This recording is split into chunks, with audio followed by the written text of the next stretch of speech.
Welcome to room 2575 in the Resort Tower at the Horseshoe Las Vegas, center strip of fabulous Las Vegas, Nevada.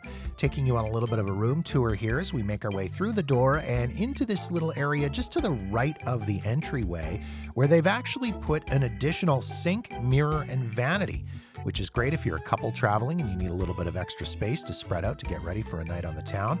You can see the closet there with lots of storage space. Into the bathroom we go, the toilet sort of tucked away in its own separate little area. The main vanity and sink here with storage for towels and a nice big mirror. Your amenity kit, of course, shampoo and body wash. These rooms were recently renovated, so you can see here this shower spans the entire width of the bathroom.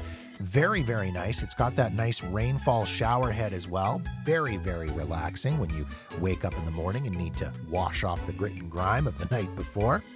Making our way out into the main area of the room now. This is one of the biggest rooms I've ever stayed at the Horseshoe. 450 square feet for this one king resort room. You've got the big king-size bed in the middle, pair of nightstands on either side with lamps. Sitting area in front of those floor-to-ceiling windows, which went the entire width of the room. Lots of natural light coming in there. Desk and chair in case you need to get a little bit of work done while you're on vacation in Vegas.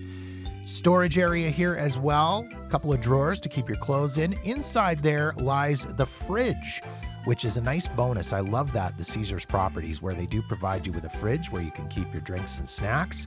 Now we head over to those floor-to-ceiling windows, which don't open for obvious reasons. This view is looking north from the Horseshoe, so you can see there the brand new Sphere off in the distance where U2 is slated to open with a residency in the fall. You've got the Fontainebleau off in the distance as well. That brand new property, which has been around for 10 years, is scheduled to open in December.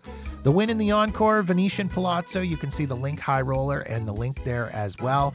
And a wonderful view of the fabulous Flamingo. Can you believe I only paid $10 a night for this room?